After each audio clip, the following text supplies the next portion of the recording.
तो फिल्म के शुरुआत में हम स्त्री को देखते हैं जो कि अपनी मूर्ति के सामने होती है और वहां लिखा था ओ स्त्री रक्षा करना। अब क्योंकि स्त्री को सम्मान मिल रहा था तो वो यहाँ से वापस चली जाती है, लेकिन स्त्री के जाते वहीं पास के जंगल में एक अजीब पत्थर टूटता है और उसमें से निकलता है सरकटा। ये सरकटा अपना सर हाथ में लिए चंदेरी के अंदर आता है, देन एक अकेली लड़की के सामने अपना सर फेंकता है। वैसे ये सर कम और बाल का गुच्छा ज्यादा लग रहा था, लेकिन एकदम से सरकटा अपने बालों से लड़की को जकड़ लेता है और उड़ा कर ले जाने लगता है। सरकटा अपने सामने एक पोर्टल सा खोलता है और अपने साथ उस लड़की को पोर्टल के थ्रू अंदर लेके गायब हो जाता है। अब यहाँ से कहानी कुछ साल आगे आ जाती है जहाँ चंदेरी में महापूजा का समय आने वाला था। चारों तरफ अनाउंसमेंट चल रही थी कि महापूजा की आरती औरतें लाल साड़ी में पहन के करेंगी एंड दिस शोड के इस गांव में अब औरतों को कितनी ज्यादा इज्जत मिल रही है। नॉट जस्ट दैट, यहाँ की लड़कियां अब काफी मॉडर्न हो गई हैं और गांव में जगह जगह पे स्त्री का नाट्य कार्यक्रम भी चल रहा है। यहाँ बच्चे भी स्त्री का खेल खेलते हैं और अपना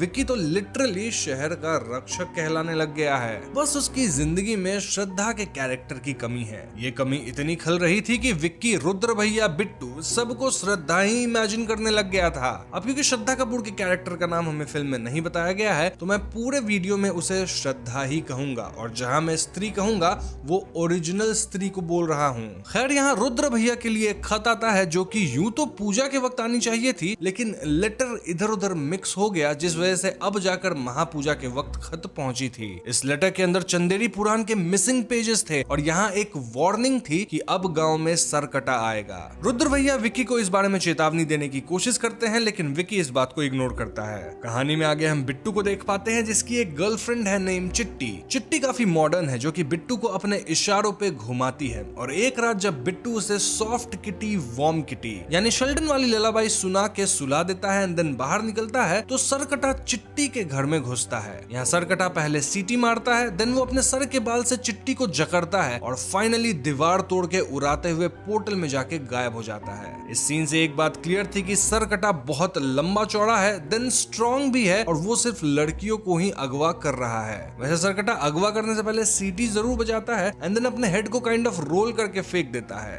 खैर चिट्टी के गायब होते गांव के लोग उसे ढूंढने लगते हैं और यहाँ रुद्र भैया को एक बड़े से पैर का निशान दिखता है। वहाँ पड़ा एक नशेड़ी कहता है कि चिट्टी को कोई सरकटा इंसान उठा के ले गया, लेकिन गांव वाले उसकी बात नहीं मानते। बिट्टू यहाँ अपनी चिट्टी को खो के बहुत ज्यादा गम में था और उसे किसी भी तरह से चिट्टी की वापसी चाहिए थी। अब इस सब भगदड़ के बीच विक्की को दूर पे एक इंसानी आकृति दिखती है और उस आकृति का पीछा करते हुए विक्की खंडर जैसी जगह पे पहुंच जाता है जहां उसे श्रद्धा मिलती है। जी हाँ दोस्तों, श्रद्धा वापस आ गई थी और उसे देखकर विक्की बहुत खुश होता है। यहाँ श्रद्धा सीधे पॉइंट पे आती है और वो सरकटे के बारे में इन्फो देती है। इनफैक्ट आगे के सीन में रुद्र भैया भी चंदेरी पुराण के फटे पन्नों को पढ़ के सरकटे के बारे में बताते हैं। तो अब मैं आपको वो सारी इन्फॉर्मेशन एक साथ ही बता देता हूँ। सो इट वाज क्लियर कि गांव में सरकटा आ गया है और वही लड़कियों को अगवा कर रहा है। सरकटा और कोई नहीं बल्कि वही है जो कि पुराने समय में स्त्री को भी मारा था। जी हाँ दोस्तों, दरअसल पहले के समय में इस गांव में चंद्रभान नामक आदमी था जो कि यहाँ का काइंड ऑफ लीडर भी था। चंद्रभान एक लंबा चौड़ा और ताकतवर इंसान था और वो शराबी, अय्याश करने वाला और बेकार चरित्र का भी था। चंद्रभान के हिसाब से औरतें मर्दों से नीचे थी और वो औरतों को बुरी तरह से ट्रीट भी करता था। वो दुस्साहसन को अपना आइडल मानता था और वैसे ही औरतों का चीरहरण करता था, देन कोठा वगैरह पे जाता था। हम सब जानते हैं कि उसी टाइम पे स्त्री भी थी और वो एक वैश्या थी, लेकिन उसे एक भले इंसान से प्यार हो गया था तो स्त्री उससे शादी करके अपना घर बसाना चाहती थी। लेकिन चंद्रभान अपने नालायक दोस्तों के साथ मिलकर स्त्री के प्रेमी का गला काट दिया और स्त्री को उसकी बेटी के सामने जला के मार दिया। मरने के बाद स्त्री नॉर्मल लेडी से ऑफ कोर्स पावरफुल वाली स्त्री बन गई, यानी सुपरनैचुरल एंटिटी, जो कि चंद्रभान का गला काट दी और उसे जमीन में 2 गज नीचे गाड़ दी। अब कहाँ पे चंद्रभान को दफनाया गया ये किसी को नहीं पता। तो तब से चंद्रभान सरकटा बन गया है और जब तक चंदेरी में स्त्री थी वो यहाँ नहीं आया, उसकी हिम्मत नहीं हुई। लेकिन स्त्री के जाते अब सरकटा यहाँ आ चुका है एंड अब स्त्री के पास उतनी पावर भी नहीं रही क्योंकि उसकी चोटी कट गई है, तो अब सरकटे को डर नहीं है। तो सरकटा ऐसी औरतों को अगवा कर रहा है जो कि थोड़ा भी मॉडर्न सोच रखती है, लाइक अगर वो जॉब कर रही हो, कराटे टाइक्वांडो सीख रही हो, पढ़ लिख रही हो वगैरह वगैरह। बेसिकली सरकटा टॉक्सिक पैट्रियार्की का एक सिंबल है और वो औरतों को दबा के रखना चाहता है। चंदेरी में कुछ साल से ही मॉडर्न ख्यालात वाली लड़कियां गायब हो रही थी और लोगों को लगता था कि वो लड़कियां गांव छोड़ के शहर भाग गई हैं, लेकिन ऐसा नहीं था, उन्हें सरकटा गायब कर रहा था और चिट्टी भी इसीलिए गायब हुई क्योंकि वो बहुत ज्यादा मॉडर्न थी। खैर यहाँ विक्की रुद्र भैया और बिट्टू से कहता है कि श्रद्धा वापस आ गई है, लेकिन वो नहीं मानते। आगे विक्की की श्रद्धा के साथ एक रोमांटिक सॉन्ग है जिसके एंड में श्रद्धा अजीब भूत बन के विक्की की उंगली काट लेती है, लेकिन रुद्र भैया और बिट्टू के आने पे श्रद्धा गायब थी और विक्की की उंगली भी ठीक थी। इनफैक्ट सॉन्ग के दौरान यहाँ पे कैंडल्स एंड फ्लावर पेटल्स भी थे जो कि एकदम से गायब हो गए थे। ऑल्दो विक्की के हाथ में एक फ्लावर पेटल रह गया था जो वो श्रद्धा के बाल से उठाया था, प्रूविंग कि श्रद्धा यहाँ वाकई में थी, मतलब ये विक्की का इमेजिनेशन नहीं था। एनीवेज यहाँ बिट्टू अपनी गर्लफ्रेंड चिट्टी को वापस लाने के लिए उतावला हो रहा था और ऐसे में सभी प्लान बनाते हैं कि इन्हें स्त्री को वापस गांव में लाना होगा, क्योंकि सरकटा स्त्री से डरता है ना, तो वो शायद भागेगा। यहाँ ये भी पॉइंट आती है कि स्त्री के पास अब उतनी पावर नहीं रही, लेकिन रुद्र भैया कहते हैं कि वो एक सुपरनैचुरल एंटिटी है, थोड़ी बहुत पावर तो होगी ही। अब स्त्री से कनेक्शन जना का ही भिड़ा था ना, तो ऐसे में बिट्टू और विक्की जना को ढूंढ निकालते हैं। And this is the same exact scene जो कि हमने भेड़िया मूवी के एंड में देखा था। जना से मिलते वक्त बिट्टू और विक्की भेड़िया को उसके प्रॉपर फॉर्म में देखते हैं, लेकिन इन्हें लगता है कि वो कोई जंगली कुत्ता था। अब स्त्री की बात सुनकर जना सीधा मना करता है कि वो वापस नहीं जा सकता, लेकिन विक्की और बिट्टू जना को बहला फुसला कर वापस चंदेरी ले आते हैं ताकि जना की मदद से ये लोग स्त्री को बुला सके। अब जना स्त्री से वापस किसी तरह का कनेक्शन नहीं करना चाहता था, लेकिन वो बिट्टू, विक्की और रुद्र भैया की बातों में फंस जाता है। ऐसे में चारों फिर से वही महल पे जाते हैं जो कि पहले स्त्री का अड्डा हुआ करता था। यहाँ बाकी तीन जना से कहने लगते हैं कि अपनी स्त्री दीदी को बुलाओ, लेकिन स्त्री तो नहीं आती। लेकिन सरकटा जरूर आता है दोस्तों। जी हाँ, सरकटा इन पे हमला कर देता है और एक पॉइंट पे सरकटा जना को खींच के ले जाता है। विक्की, बिट्टू और रुद्र भैया पाते हैं कि जना पत्थर की दीवार पे लटका हुआ था और उसकी आंखें उजली थी। फिर एकदम से जना गिरता है और उसकी सांसें बंद हो चुकी थी। कुछ पलों के लिए हम सबको लगता है कि जना मारा गया, लेकिन जना एकदम से उठता है और सभी को भागने कहता है। ये चारों दो बाइक्स पे भागते हैं, लेकिन सरकटा इनके पीछे अपना सर छोड़ देता है। ये सर जना के पिछवाड़े में उड़ते हुए काटने लगता है और ऐसे में जना उस सर पे अल्कोहल छिड़क के उसमें आग लगा देता है। चारों जैसे तैसे वहां से बच निकलते हैं और ये लोग स्त्री के बड़ी वाली मूर्ति के पास पहुंचते हैं। यहाँ पहुंच के जना स्त्री की मूर्ति से माफी मांगने लगता है और उसका कहना था कि जब वो ट्रांस में गया था तो वो उस जगह को देख पाया जो कि सरकटे का अड्डा है। वो जगह दूसरे डिमेंशन में है, शायद पता नहीं, कोई अलग से ही दुनिया है और वहाँ लावा है, पत्थर है और बिना पत्थर के सूखे हुए पेड़ हैं। नाउ लाइक आई सेड, ये लोग गांव में स्त्री की बड़ी वाली मूर्ति के पास थे और सरकटा भी यहाँ आ जाता है। सरकटा इन पे हमला करता है और ये लोग एक कपड़े की हाथी के नीचे छुप जाते हैं। स्टिल सरकटा इन्हें ढूंढ लेता है और वो विक्की का गर्दन पकड़ के उसे हवा में टांग देता है। यहाँ विक्की की मौत निश्चित थी कि तभी श्रद्धा की एंट्री होती है, जो कि अपनी जादुई चोटी की मदद से सरकटे से लड़ती है। इनिशियली तो श्रद्धा सरकटे को थोड़ा मारती है, लेकिन जल्द ही सरकटा श्रद्धा पे भारी पड़ता है। यहाँ सरकटा स्त्री की बड़ी मूर्ति भी तोड़ देता है और वहाँ खुद खड़ा हो जाता है। This was like a symbol कि अब वो यहाँ आ चुका है और स्त्री गांव वालों को नहीं बचा सकती।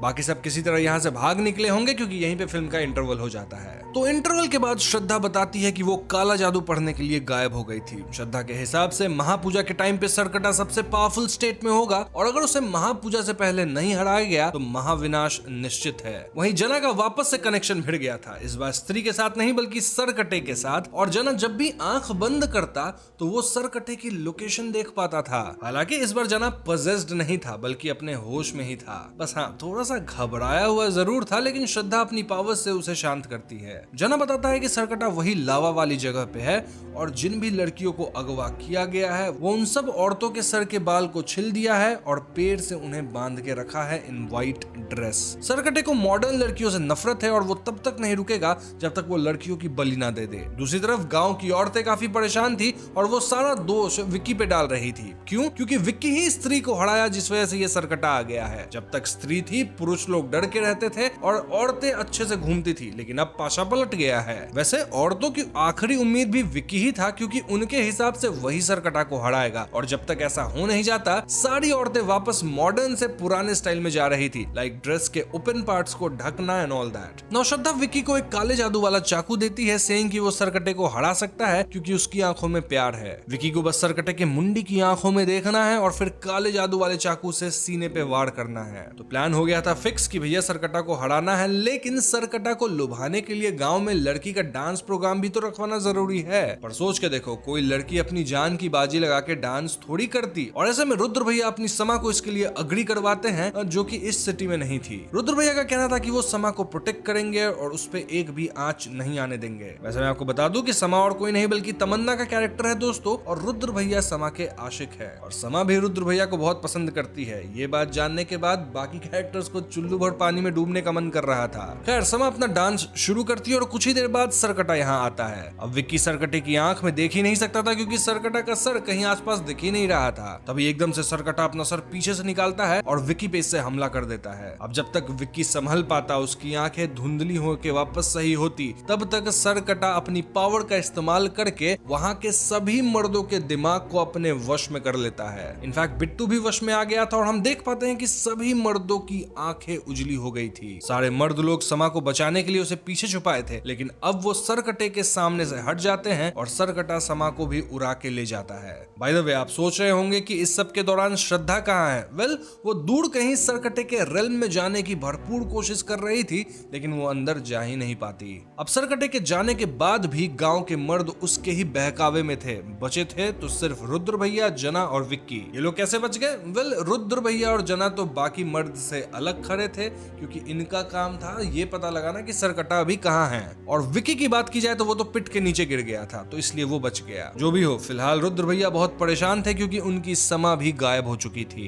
इतना ही नहीं, गांव के मर्द लोग जो कि सरकटे के प्रकोप में थे, वो अब सरकटे के भक्त बन गए थे और वो लोग लड़कियों की पढ़ाई लिखाई, उनके मॉडर्न सोच सबको अपोज करने लगे थे। यहाँ तक कि मर्द सब मिलके एक घोषणा करवा देते हैं कि औरतें घर में रहेंगी और महापूजा की आरती अब सिर्फ मर्द लोग करेंगे। वहीं विक्की श्रद्धा पे थोड़ा भड़कता है। क्यों? क्योंकि वो सही मौके पे सरकटे से लड़ने नहीं आई। श्रद्धा का कहना था कि वो सरकटे की दुनिया में जाके लड़कियों को छुड़ाना चाहती थी, लेकिन वो वहां जा ही नहीं सकी। अब उसी टाइम रुद्र भैया वो लेटर लाते हैं जिसमें उन्हें चंदेरी पुराण के फटे पन्ने मिले थे। ये लेटर कौन भेजा था इसका तो अता पता कुछ नहीं था, लेकिन स्टाम्प देख के इट वाज क्लियर कि लेटर भोपाल के एक मेंटल हॉस्पिटल से आया है। बस फिर क्या था, जना, विक्की और रुद्र भैया उस हॉस्पिटल में जाते हैं जहां उनकी मुलाकात होती है अक्षय कुमार के एक कैरेक्टर से जो कि खुद को शाहजहां समझता है। शाहजहां ही चंदेरी पुराण के पन्नों को फाड़ा था और वही खत द्वारा ये रुद्र भैया को वापस किया। अब शाहजहां पन्नों को क्यों फाड़ा था? क्योंकि उसे शर्मिंदगी थी। शर्मिंदगी क्यों थी आपको पता चल ही जाएगा। दरअसल अक्षय कुमार का कैरेक्टर यानी खुद को शाहजहां समझने वाला ये बंदा उदयभान के वंश का है, यानी related to Chandrabhan and Sarkata. Shahjahan कहता भी है कि मेरी रगों में चंद्रभान फैमिली का गंदा खून है। अब समझ रहे हो क्यों वो इतना एम्बैरेस था, इसलिए पन्ना फाड़ लिया था। यहाँ रुद्र भैया के चालाकी के कारण शाहजहां जना को अपनी मुमताज और वी कैन से मोमो जान समझता है। Of course he was not mentally okay. और जना के पूछने पे वो सरकटे के कुछ राज खोलता है। शाहजहां बताता है कि सरकटे की दुनिया में ना तो मेल जा सकता है ना फीमेल, लेकिन मेल फीमेल का मिश्रण जा सकता है।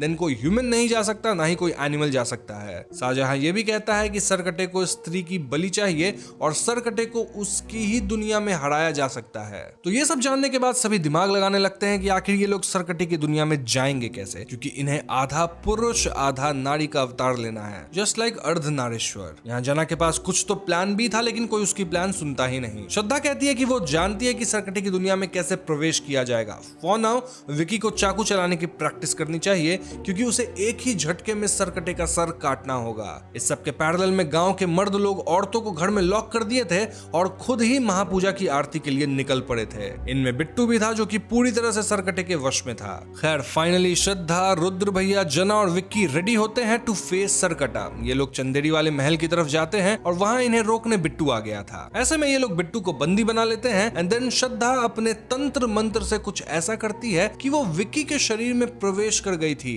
अब क्योंकि ये दोनों half man and half women थे तो दोनों पत्थर के थ्रू सरकटे की दुनिया में पहुंच जाते हैं। वहां ये लोग सभी अगवा की गई औरतों को देखते हैं जो कि उजले साड़ी में पेड़ से बंधी थी और सभी बाल्ड होने के साथ साथ ट्रांस स्टेट में भी थी। श्रद्धा कहती है कि सरकटे को बस उसकी बलि चाहिए क्योंकि उसके पास ही स्त्री की चोटी है। तो ऐसे में श्रद्धा खुद को सैक्रिफाइस करेगी और तब तक विक्की बाकी औरतों को आजाद करवा देगा। अब विक्की पहले तो इसके लिए नहीं मानता, लेकिन श्रद्धा के विक्की प्लीज बोलने पे वो औरतों को छुड़ाने जाता है। बट एज आई सेड, लावा के उस पार बंधी औरतें ट्रांस स्टेट में थी और वो विक्की की बातों पे कोई रिस्पॉन्स नहीं दे रही थी। तभी सरकटा यहाँ आता है और वो श्रद्धा को जकड़ के उसके मुंह से काइंड ऑफ उसकी आत्मा खींचने लगता है। सरकटा के ऐसा करते पेड़ से बंधी सारी औरतें की आत्मा भी खींचने लग गई थी, विच मींस कि श्रद्धा मरेगी तो सारी औरतें भी मारी जाएंगी। ऐसे में विक्की दौड़ते हुए सरकटे पे हमला करता है और उसका सर बीच से काट देता है। इससे आत्मा खींचने वाली प्रोसेस प्रोसेस बंद होती है और हमें लगता है कि ये लोग जीत गए, लेकिन दोस्तों कटे हुए सर से 2 नए सर बनते हैं।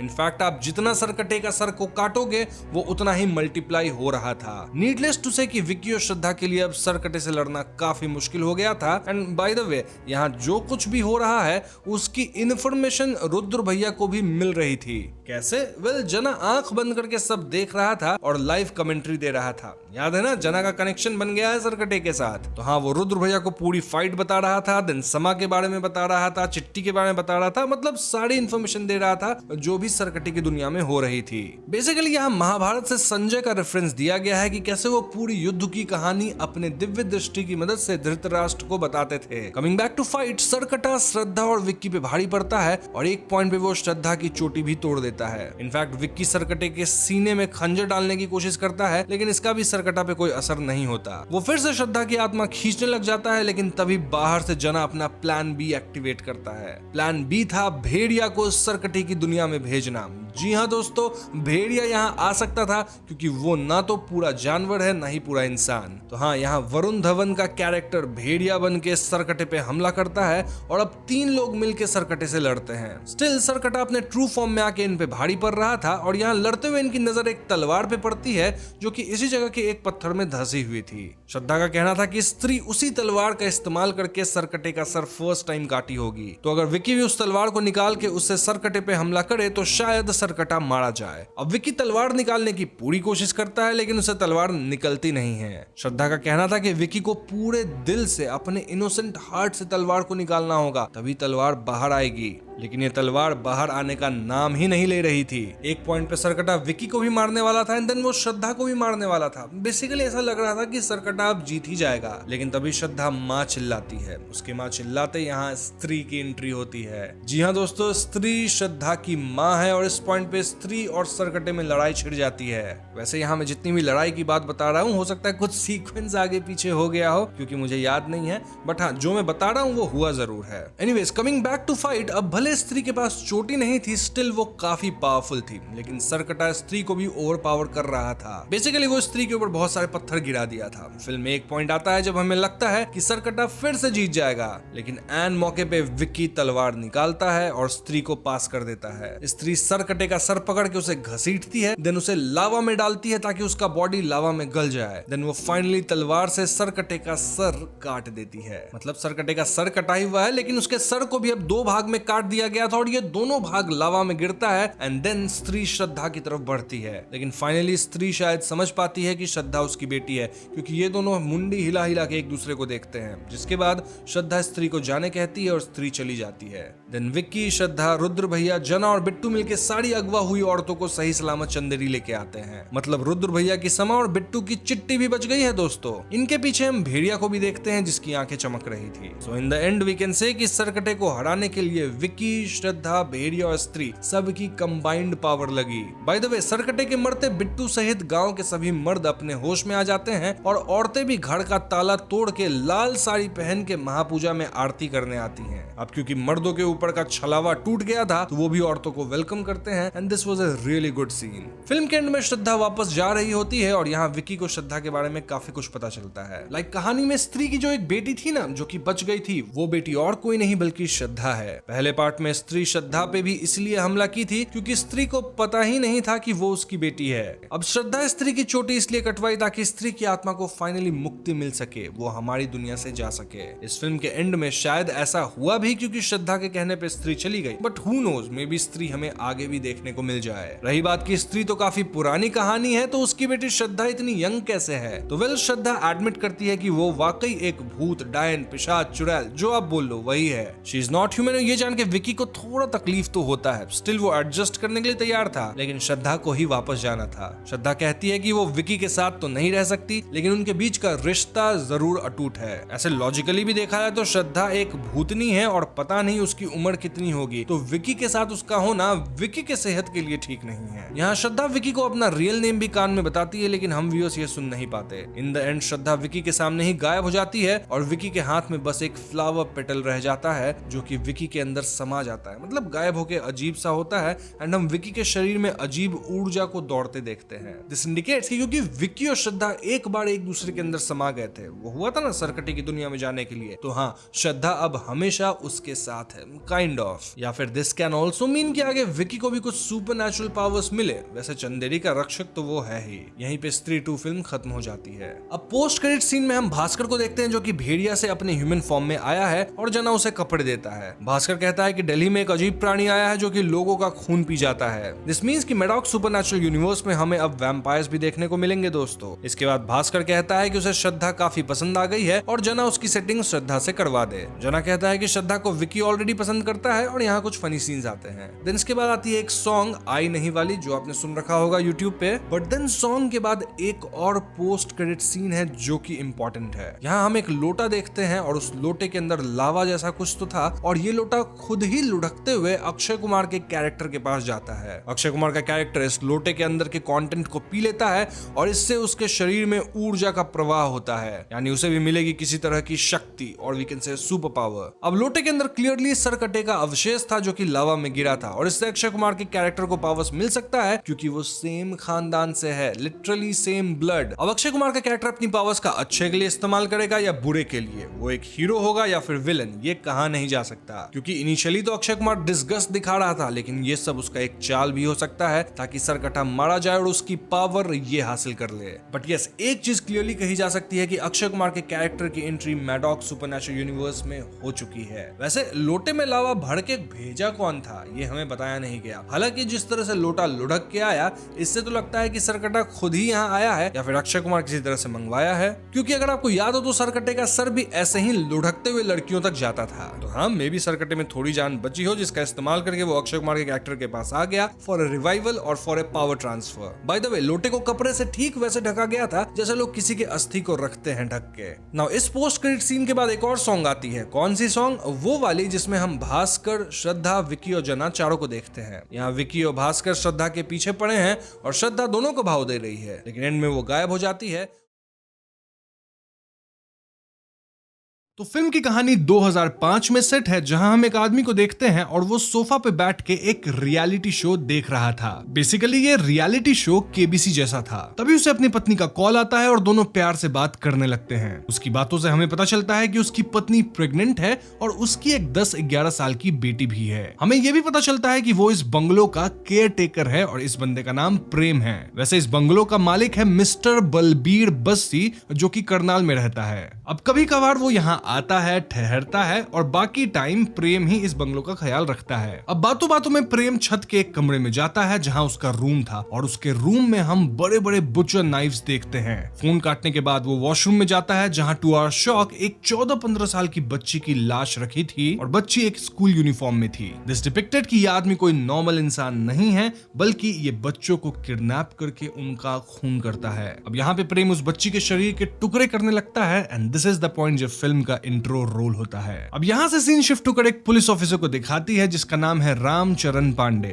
वो अपनी पत्नी और बेटी के साथ रहता है और हम समझ पाते हैं कि भले ही वो आम पुलिसमैन है लेकिन वो करप्ट ऑफिसर है जो कि घूसखोरी करता है। उसके अंदर 2 और पुलिस वाले थे जिनका नाम था पाठक और बिश्नोई। इसके अलावा हमें यह भी दिखाया जाता है कि इस इंस्पेक्टर के एरिया में बहुत सारे छोटे बच्चे लापता थे और पुलिस स्टेशन का बोर्ड इन्हीं बच्चों के मिसिंग पोस्टर से भरा हुआ था। खैर, तो पुलिस स्टेशन में एक आदमी आता है जो अपनी बच्ची की मिसिंग होने की बात कहता है। वो आदमी इंस्पेक्टर पांडे से कहता है कि उसकी बच्ची स्कूल से घर नहीं लौटी और वो उसकी रिपोर्ट लिख ले, लेकिन पांडे तो एक करप्ट इंसान था ना जिसको ये सब सीरियस नहीं लगता। उल्टा पांडे इन्हें ब्लेम करने लगता है कि आपने ध्यान नहीं दिया होगा बच्चे पे, इसलिए बच्ची लापता हो गई। यहाँ बच्ची के पिता काफी मिन्नतें करते हैं, स्टिल पांडे रिपोर्ट नहीं लिखता। इंस्टेड वो उस आदमी को कुछ पैसे देकर कहता है कि ये लो पैसा, बच्ची अगर घर आ जाए तो उसे कुछ गिफ्ट कर देना। ये सब कह के पांडे उस आदमी को पुलिस स्टेशन से जाने को कहता है। अब दोस्तों यहाँ शॉकिंग बात ये थी कि ये जो आदमी था वो उसी लड़की का पिता था जिसको पिछली रात प्रेम ने मार दिया था, इनिशियल सीन में जो हमने देखा था। फिर अगले सीन में हम कुछ बच्चों को क्रिकेट खेलते हुए देखते हैं और उसी दौरान उनकी बॉल पास के ड्रेन में गिर जाती है। अली नाम का छोटा सा लड़का ड्रेन से बॉल को निकालने जाता है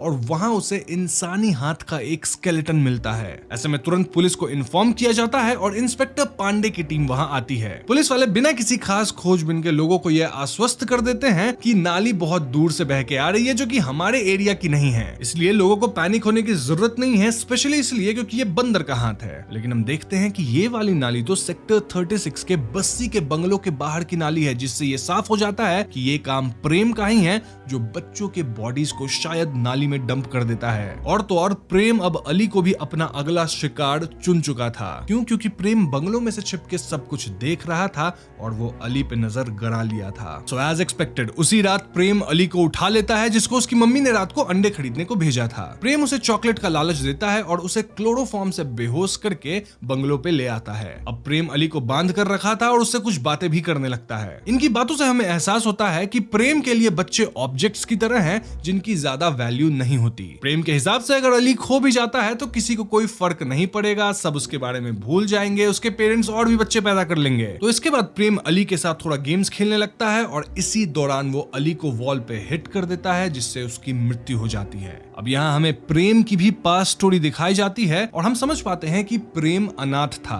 वो अपने मामा के साथ रहता था और उसके मामा एक कसाई थे जो कि मीट शॉप चलाते थे। इसी मीट शॉप में प्रेम भी काम करता था और हम समझ पाते हैं कि प्रेम के जो मामा थे एक बहुत बुरे इंसान थे। मतलब वो प्रेम को अब्यूज करते थे हर तरीके से जो आप सोच सकते हो, फिजिकली एंड सेक्सुअली। एक रोज जब वो प्रेम को हरास कर रहे थे तब प्रेम ने एक बुचर नाइफ से उन पे हमला कर दिया और उनके टुकड़े कर दिया। अब दोस्तों इस फ्लैशबैक से हम समझ पाते हैं कि प्रेम बचपन से ही सही हालातों में बड़ा नहीं हुआ था। मतलब उस पे शारीरिक और मानसिक शोषण हुआ था और अब वो पूरी तरह विकृत मानसिकता से भर चुका है। प्रेम एक ऐसा आदमी बन चुका है जिसे अच्छे बुरे में फर्क पता ही नहीं चलता और भले वो अपने मामा को मार दिया लेकिन मामा की जो मानसिकता थी वो कहीं ना कहीं अब प्रेम के अंदर आ गई है और जो हैवानियत है वो बढ़ती जा रही है। सो बेसिकली प्रेम करता यह है कि वो गरीब घर के बच्चों को किडनैप करता है, देन उनके साथ गलत काम करता है, फिर उन्हें मार देता है, उनके शरीर को काट देता है, देन वो शरीर को दफना देता है। जब शरीर सड़ गल जाता है तो जो बचे पार्ट्स होते हैं हड्डी वगैरह उसे वो डंप करता है। प्रेम ये घिनौना काम कई बच्चों के साथ कर चुका है और इस काम में प्रेम का एक साथी भी है जो कि एक हॉस्पिटल का कंपाउंडर था। हालांकि वो साथी कत्ल तो नहीं करता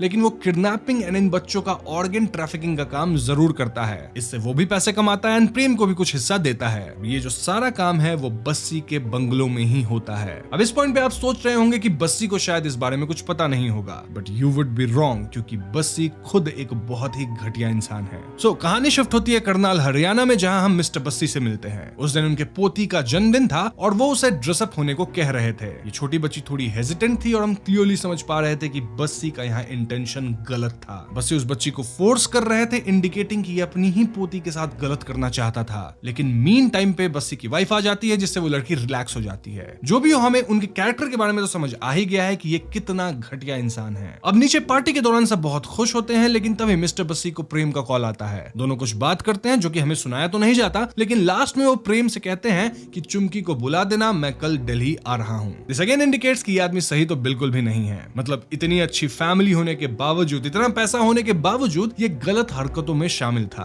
अब सीन शिफ्ट होकर चुमकी नाम की लड़की पे फोकस करती है जो कि प्रोस्टिट्यूशन का काम करती है और यहाँ सबसे गंदी बात यह है कि उसके फादर ही उसके लिए कस्टमर्स लाते थे। बेसिकली उसके पिता खुद पिंप थे। अब उसकी पूरी फैमिली मिलकर दुर्गा पूजा देखने जाते हैं जहाँ चुमकी को प्रेम का कॉल आता है और सीन यहीं पे कट हो जाता है। नाउ चुमकी को देख के आप समझ ही गए होंगे कि ये वाली जो पार्ट है कहानी की ये कहीं ना कहीं कुछ दिन पहले की बताई जा रही है। अब अगले सीन में हम इंस्पेक्टर की फैमिली को देखते हैं जहाँ पूरी फैमिली मिलकर रामलीला देखने जा रही थी और यहाँ इंस्पेक्टर खुद भी रामलीला में एक्ट कर रहे होते हैं, मतलब रावण का रोल। तभी ग्रीन रूम में पांडे से मिलने चुमकी के पिता आते हैं। हमें पता चलता है कि पिछले 3 दिन से चुमकी लापता है और पुलिस अब तक रिपोर्ट नहीं लिखी है। पांडे एज यूजुअल बात को टाल देता है, सेइंग कि कल थाने आ जाना, रिपोर्ट लिख देंगे। लेकिन उसके फादर कहते हैं कि चुमकी को उसके बॉस ने कैद करके रखा है। पांडे परेशान होकर कहता है कि तो छुड़वा लो उसे और इसी बात पे दोनों में कहा सुनी हो जाती है और चुमकी के फादर उनको कहते हैं कि सर आपकी बेटी खो जाती तब आपको मालूम पड़ता। इस बात पे पांडे भड़क जाता है एंड ही सेज कि पूरे एरिया में 1.5 लाख लोग हैं और हम लोग सिर्फ 3 पुलिस ऑफिसर हैं, तो कैसे हम सारे केसेस को हैंडल कर सकते हैं।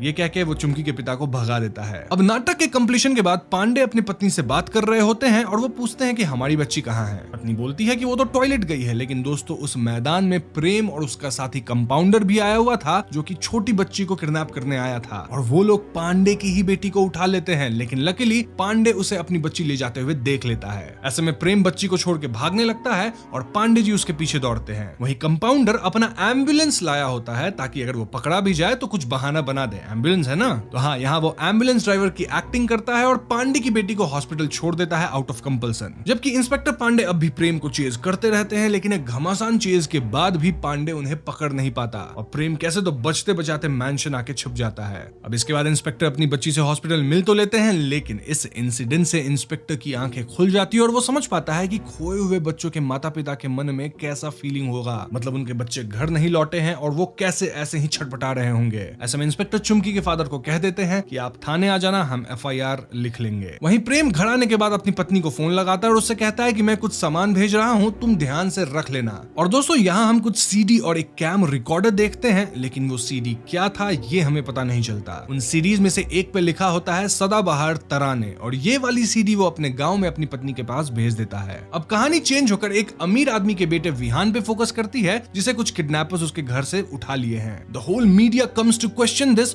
और पुलिस के बड़े बड़े ऑफिशियल्स भी इस केस को लेके एकदम व्यस्त हो जाते हैं। ये सीन बेसिकली फिल्म में इसलिए डाला गया है ताकि हमें दिखाया जा सके कि कैसे अगर एक अमीर इंसान का बच्चा किडनैप हो जाता है तो उसे बचाने के लिए सारी पुलिस लग जाती है, सारी मीडिया आ जाती है, लेकिन वहीं गरीबों के बच्चे कब से गायब होते जा रहे हैं, लेकिन उस पर किसी का कोई ध्यान नहीं है। वैसे चुमकी की बात की जाए तो अब इंस्पेक्टर पांडे उसकी तलाश कर रहे थे और ऐसे में वो मिस्टर बस्सी के मैंशन जा पहुंचता है। यहाँ दरवाजा प्रेम खोलता है और पांडे को उसकी कद काठी देख के शक होता है कि कल रात भागने वाला आदमी कहीं ये तो नहीं। वो कुछ कहता तो नहीं, लेकिन हम अंदर मिस्टर बस्सी को ब्रेकफास्ट करते हुए देखते हैं। अब ये लोग मैंशन क्यों आए थे ये तो हमको पता ही है, क्योंकि चुमकी मिस्टर बस्सी के लिए ही प्रोस्टिट्यूशन का काम करती थी और उसके पिता को ये शक था कि बस्सी ने ही उसकी बेटी को किडनैप करवाया है। इंस्पेक्टर के कुछ पूछने से पहले ही मिस्टर बस्सी अपने बारे में बताने लगते हैं कि कैसे पांडे के जो बॉस DCP रस्तोगी हैं वो उनके कॉलेज के फ्रेंड हैं। इनफैक्ट मिस्टर बस्सी और भी कई बहुत बड़े बड़े शख्स को जानते हैं। बेसिकली मिस्टर बस्सी ये बताना चाहते थे कि उनकी पहुंच बहुत ऊपर तक है और वो किसी भी चीज में खुद को इन्वॉल्व करना नहीं चाहते और वो किसी को भी कुछ भी कर सकते हैं। तभी चुमकी के पिता वहां आ जाते हैं accusing and scolding mister Bassi, लेकिन उन्होंने एक बात इंस्पेक्टर से झूठ बोला था कि चुमकी मिस्टर बस्सी की यहाँ सेक्रेटरी थी, जबकि हम सब जानते हैं कि चुमकी के पिता ही उसको प्रोस्टिट्यूट बना के भेजते थे मिस्टर बस्सी के पास 30,000 महीने के लिए। जब इंस्पेक्टर पांडे को ये बात पता चलती है तो ये सुन के उन्हें गुस्सा आ जाता है और वो चुमकी के पिता को काफी पीटते हैं। बट स्टिल पांडे के मन में था कि चुमकी को तो मैं ढूंढ के निकालूंगा ही, लेकिन तुम बहुत गलत इंसान हो। अब इस पॉइंट तक मिस्टर बस्सी ने भी DCP रस्तोगी को फोन लगा दिया था, जिससे इंस्पेक्टर पांडे को अपना इन्वेस्टिगेशन बंद करना पड़ता है और वो वहां से निकल जाते हैं। जाते जाते प्रेम यहाँ इंस्पेक्टर पांडे को भी टीज करता है, सेइंग कि अपनी बेटी को भी संभाल के रखना, क्योंकि इस राम राज्य में बहुत सारे राक्षस खुलेआम घूमते हैं। अब इस हादसे के बाद DCP रस्तोगी इंस्पेक्टर पांडे को अपने ऑफिस बुलाता है और वो उसे डांटते हैं। वो कहने लगते हैं कि तुम एक प्रोस्टिट्यूट के केस में इतना इंटरेस्ट क्यों ले रहे हो, इतने बड़े आदमी के गिरेबान पे हाथ डाल रहे हो, जबकि तुम्हें तो वो हाई प्रोफाइल केस सॉल्व करना चाहिए ना। बड़े आदमी का बच्चा किडनैप हुआ है। हाई प्रोफाइल मतलब वही विहान के किडनैपिंग का केस जिसके बारे में मैंने आपको बताया है। रस्तोगी ये भी कहता है कि जहां से चुमकी गायब हुई है वो माइग्रेंट्स की बस्ती है और वहां से बच्चे लापता होते ही रहते हैं, कभी कभी वापस भी आ जाते हैं और कई बार तो उनके पेरेंट्स ही अपने बच्चे को बेच देते हैं। तो तुम इन सारे केसेस को भूल जाओ और अच्छे केसेस पे ध्यान दो, हाई प्रोफाइल केसेस पे। लेकिन इंस्पेक्टर कहता है कि वो लड़की कोई भी हो, कुछ भी काम करती हो, उसको ढूंढना मेरी रिस्पॉन्सिबिलिटी है। इस पे रस्तोगी कहता है कि fine, go on with the case, लेकिन तुम बलबीर बस्सी को इस केस से बाहर रखना। दोस्तों इस बातचीत से पता चलता है कि क्योंकि सेक्टर 36 के आसपास मोस्टली माइग्रेंट्स रहते हैं और इन जनरल वो लोग पुअर बैकग्राउंड से आते हैं, इसलिए पुलिस भी उनका केस नहीं लेती, क्योंकि उन्होंने ये मान लिया है कि यहाँ जो भी बच्चे मिसिंग है उनको उनके घर वालों ने पैसे के लिए ही बेचा होगा। ये सीन अगेन हमारे समाज के डिस्क्रिमिनेशन को भी दिखाता है कि कैसे आम लोगों के बच्चों की लाइफ की कोई वैल्यू नहीं होती, जबकि एक बड़े बिजनेसमैन का बच्चा किडनैप हो गया है तो पूरी पुलिस फोर्स हरकत में आ चुकी है। खैर इंस्पेक्टर पांडे जब अपने थाने पे वापस आते हैं तो उन्हें पता चलता है कि उनके जूनियर्स ने चुमकी के रिक्शा वाले को पकड़ लिया है। ऑल्दो रिक्शा वाला कुछ कन्फेस नहीं कर रहा और पांडे फाइंड्स आउट कि रिक्शा वाले के पास जो फोन था वो उसका अपना नहीं था, बल्कि वो चुमकी का फोन था। ऐसे में ये लोग रिक्शा वाले को मार पीट के उससे सच निकलवाने लगते हैं। नाउ इंस्पेक्टर पांडे काफी सारा इन्फॉर्मेशन लेकर वापस अपने सीनियर DCP रस्तोगी के पास जाता है और इससे हमारे सामने भी काफी सारी कहानी साफ हो जाती है। तो आखिरी बार चुमकी इसी रिक्शा में बैठकर मिस्टर बस्सी के बंगलो में गई थी और जब रिक्शा वाला वापस चुमकी चुमकी को लाने गया तो उस वक्त दरवाजा प्रेम ने खोला था। प्रेम ने ही रिक्शा वाले को ये फोन दिया था ये कह के कि इसे कहीं फेंक दो और कोई पूछे तो कहना कि चुमकी को उसने शाहदारा स्टेशन में उतारा था। अब रिक्शा वाला बात तो मान गया, लेकिन वो थोड़ा सा लालच में आ गया, यानी कि वो फोन फेंका नहीं, अपने पास रख लिया और तो और सिम कार्ड भी नहीं बदला, और ये सारा कन्फेशन उसने पुलिस कस्टडी में दे दिया है। ये सब सुनने के बाद डीसीपी रस्तोगी एकदम एक्टिव हो जाता है, मतलब केस में एक्टिव नहीं बल्कि पांडे को सस्पेंड करने में एक्टिव, सेइंग कि तुमने मेरा कहा नहीं माना, मतलब तुमने इन्वेस्टिगेशन करी, रिक्शा वाले से पूछताछ करी, इस मैटर में तुम घुसे जो कि तुम्हें नहीं करना था। बेसिकली रस्तोगी यहाँ अपने दोस्त बस्सी को बचा रहा था और ऐसे में पांडे हो गया सस्पेंड। लेकिन सस्पेंशन के बाद भी पांडे हार नहीं मानता और वो खुद छुपकर सेक्टर 36 के बंगलों पे नजर रखता है। उन्हें पता चलता है कि प्रेम का साथी एक कंपाउंडर है जो रात में उससे मिलने आता है। अब दोस्तों आपको कंफ्यूजन हो सकता है कि कंपाउंडर तो दशहरे वाले रात को भी था ना, तो इंस्पेक्टर ने उसे क्यों नहीं पहचाना। लेकिन दोस्तों उस टाइम वो प्रेम के पीछे भागा था तो उसे नहीं मालूम था कि कौन ड्राइवर उसकी बेटी को हॉस्पिटल ले गया था। खैर इस सब के इर्द गिर्द में ही विहान वाली जो एक किडनैपिंग केस चल रही थी ना, हाई प्रोफाइल, वो सुलझ भी जाती है और इसके लिए डीसीपी रस्तोगी को प्रमोशन भी मिल जाती है। दूसरी तरफ बंगलों में हम प्रेम को देखते हैं जो अपने मालिक के बुलाने पे ऊपर जाता है और हम वहां दो लड़कियों को देखते हैं और साथ में कैमरा भी रखा हुआ था टू रिकॉर्ड एवरीथिंग। आप समझ रहे होगे यहाँ क्या होगा, क्या रिकॉर्ड किया जाएगा,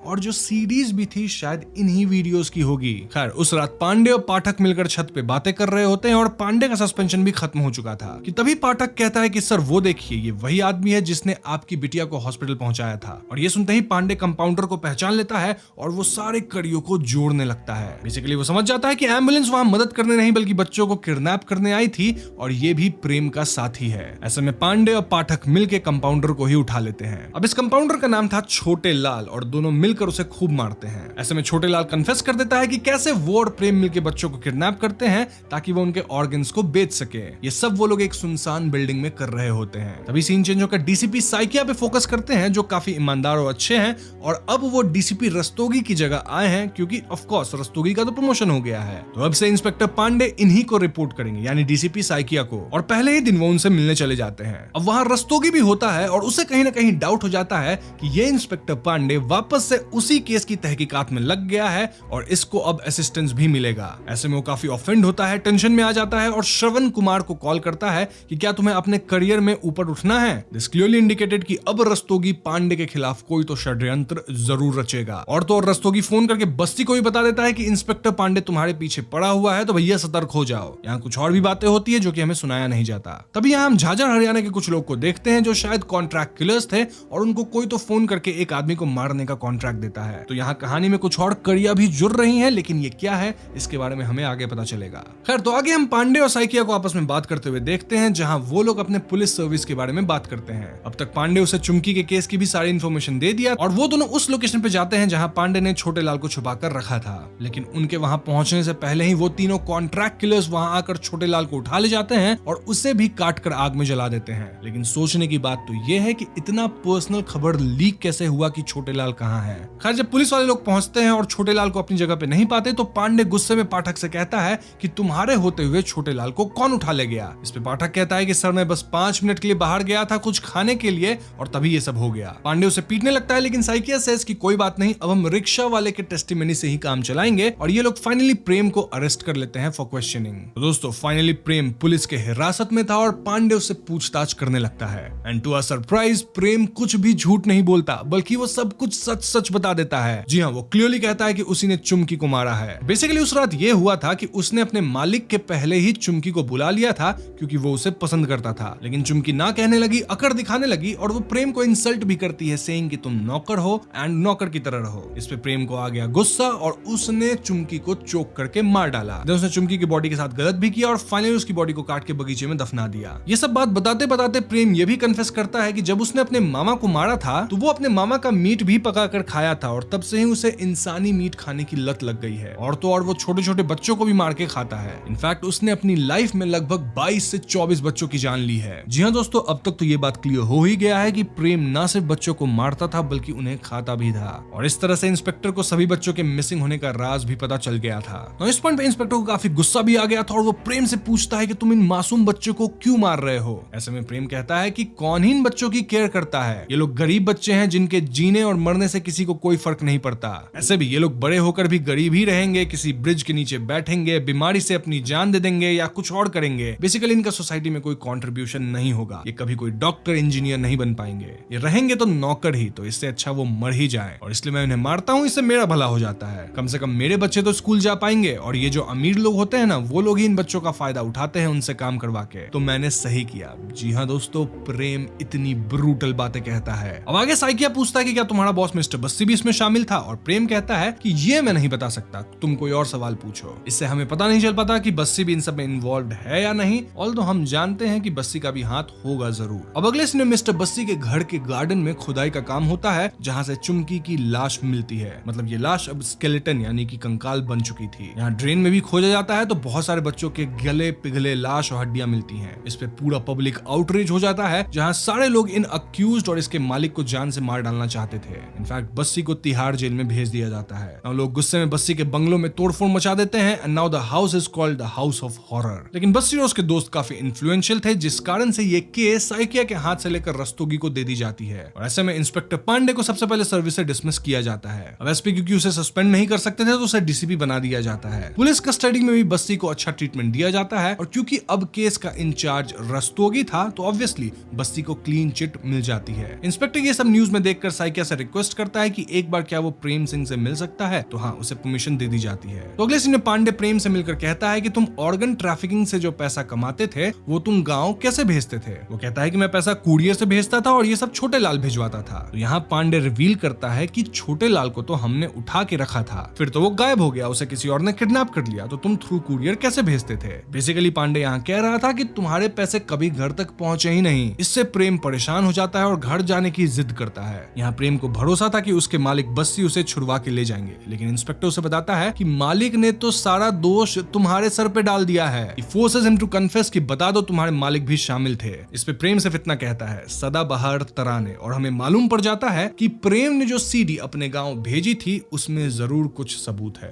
अब अगले सीन में हम पांडे को बस में चढ़ते हुए देखते हैं और वो अपने जूनियर पाठक से एक लैपटॉप अरेंज करवाता है। पाठक उसे रोकने की कोशिश करता है कि अब आगे मत बढ़ो, केस ऑलरेडी सॉल्व्ड है, लेकिन पांडे को पूरा विश्वास था कि सीडी में कोई तो सुराग जरूर होगा, बेसिकली कुछ ऐसा जिससे बस्सी को भी पकड़ा जा सके। और इसीलिए पांडे प्रेम के गांव जाना चाहता था। गांव पहुंच के वो प्रेम की पत्नी से वो सीडी लाने को कहता है और वो सीडी अपने लैपटॉप पे चला के देखता है। दोस्तों, हमें ये तो नहीं दिखाया जाता कि सीडी में क्या है, लेकिन जो भी था वो बस्सी से ही रिलेटेड था और बहुत ही ज्यादा भयानक था, क्योंकि उसे देख के ही पांडे के भी होश उड़ जाते हैं। बेसिकली मुझे लगता है कि बस्सी जो अपने काले कारनामे करता था वो सब रिकॉर्ड करता था और वही चीजें सीडी के अंदर थी। अब रिटर्न आते वक्त पांडे एक गाड़ी से लिफ्ट लेता है क्योंकि उसे बस नहीं मिल रही थी, लेकिन दोस्तों हम देखते हैं कि पांडे तो उन्हीं झांझर के कॉन्ट्रैक्ट किलर्स की गाड़ी में बैठा है। हम समझ जाते हैं कि ये कोई इत्तेफाक नहीं है कि ये कॉन्ट्रैक्ट किलर्स पांडे के पास एकदम से पहुंच गए और उसे मारने आए हैं। एंड एज एक्सपेक्टेड ये लोग पांडे को तो मार ही देते हैं, साथ ही सीडी को भी तोड़ के फेंक देते हैं। अब अगर आप सोच रहे हैं कि इन किलर्स को बार बार कैसे पता चल जाता है अबाउट पांडेज प्लान, तो उसका राज भी अब खुलता है। बेसिकली यहाँ हम पाठक को पांडे की जगह बैठा हुआ पाते हैं। जी हाँ दोस्तों, अब वो इस पुलिस स्टेशन का इंचार्ज बन गया था। आपको याद है ना, रस्तोगी ने किसी श्रवण कुमार को कांटेक्ट किया था, तो वो और कोई नहीं बल्कि यही आदमी है जिसका नाम है श्रवण कुमार पाठक। जी हाँ दोस्तों, उसी ने पांडे के पूरे ऑपरेशन को कॉम्प्रोमाइज किया था। वो समय समय पे रस्तोगी को सारी इंफॉर्मेशन देता रहता था। उसी ने छोटे लाल का एड्रेस भी बस्सी को दिया था ताकि वो गुंडे आकर उसको मार डाले, क्योंकि अपेरेंटली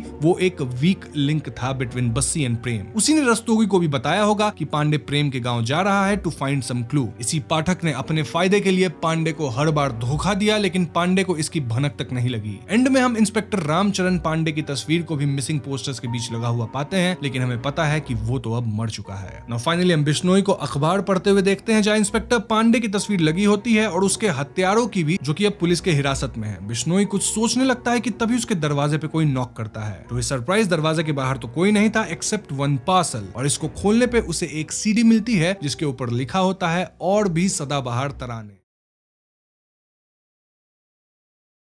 तो कहानी शुरू होती है रॉयल क्लब दिल्ली यानी आरसीडी के एक पार्टी से। पहली दफा हमें बस इतना समझ आता है कि ये एक बहुत ही एक्सक्लूसिव क्लब है जहां दिल्ली के मिलियनेयर्स और बिलियनेयर्स ही शामिल रहते हैं। फिलहाल हम एक छोटी बच्ची को देखते हैं जो हर जगह अपनी कैट को ढूंढ रही है, जिसका नाम था प्रिंस हैरी। अब ये कैट हमें एक टेबल के नीचे दिखाई देती है जहां हम एक आदमी की बॉडी को भी देखते हैं। इनफैक्ट यहाँ काफी सारा खून सा कुछ तो बिखरा हुआ था, जिसे देखकर लग रहा था कि यहाँ कोई हादसा हुआ है। इसी बीच बीच हम इस क्लब के कुछ स्टाफ मेंबर्स से भी इंट्रोड्यूस होते हैं, जैसे लियो जो क्लब के जिम का ट्रेनर था। एंड देन क्लब के जो मौजूदा प्रेसिडेंट थे वो थे मिस्टर भाटी। आज क्लब में तंबोला नाइट ऑर्गेनाइज किया गया है, जिसमें हम इस क्लब में शामिल सभी इलीट फैमिलीज को आते देखते हैं। इनमें 3 मेजर फैमिलीज हैं जो कि हैं बत्रास, डोगरास और टोडीज। बत्रा फैमिली में हम मिस्टर और मिसेस बत्रा से मिलते हैं, जिनका एक बेटा भी है नेम्ड यश। यश एक ड्रग एडिक्ट है जो कि रिहैब वगैरह में भी भेजा गया था, लेकिन लगता नहीं है कि रिहैब का उस पर कोई असर हुआ है। वहीं टोडीज फैमिली की बेटी है बाम्बी टोडी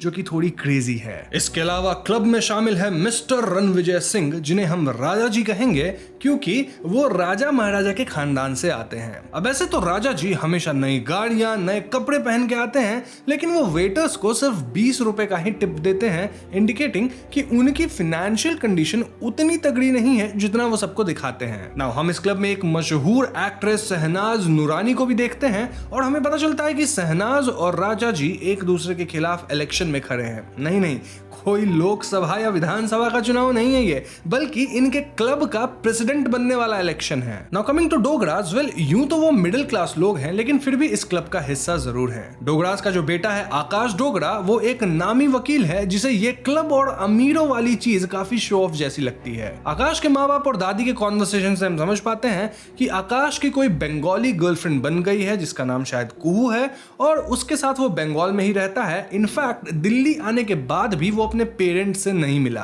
मिसेस डोगरा का मानना है कि वो बंगालन मेरी लड़की को लेफ्टिस्ट बना देगी, मतलब कम्युनिस्ट बना देगी। आज भी आकाश तंबोला पार्टी में आना नहीं चाहता था, लेकिन परिवार के प्रेशर के कारण उसे आज आना पड़ा। अब ध्यान रहे दोस्तों कि यहाँ भले मैंने आपको मोस्ट ऑफ द कैरेक्टर्स बता दिए हैं, लेकिन उनके कैरेक्टरिस्टिक्स को पूरी तरह से नहीं बताया है, जो कि कहानी के साथ साथ अपने आप खुलते जाएंगे। इनफैक्ट कुछ और कैरेक्टर्स भी इंट्रोड्यूस होंगे। साथ ही जो भी मैंने बताया है वो फिल्म में कहा गया, अपने मन से मैं कुछ नहीं कह रहा। अब कैरेक्टर पे थोड़ा और बात करना है तो मैं आपको बाम्बी के बारे में बता देता हूं। तो उसका एक पति 3 साल पहले एक एक्सीडेंट में मारा गया था और उसके पति की लाश तक नहीं मिली थी। इनफैक्ट शायद वो अपने पति को उतना चाहती भी नहीं थी। तो एक चीज नोटिस करी आपने, सारा अली खान यानी कि बाम्बी का जो कैरेक्टर है उसकी शादी एक ऐसे इंसान से हो जाती है जिसे वो पसंद बिल्कुल भी नहीं करती। मतलब एक बात तो मैं मान गया कि अगर आप रिलेशनशिप में होते हो तो आपके मन में मल्टीपल डाउट्स तो आते ही रहते हैं। अब ये क्वेश्चन या डाउट कुछ भी हो सकते हैं, लाइक आपका रिलेशनशिप कैसा रहेगा, आगे का स्कोप क्या है, वगैरह वगैरह। और अगर आप सिंगल हो तो आप तो यही सोच के परेशान हो जाते होगे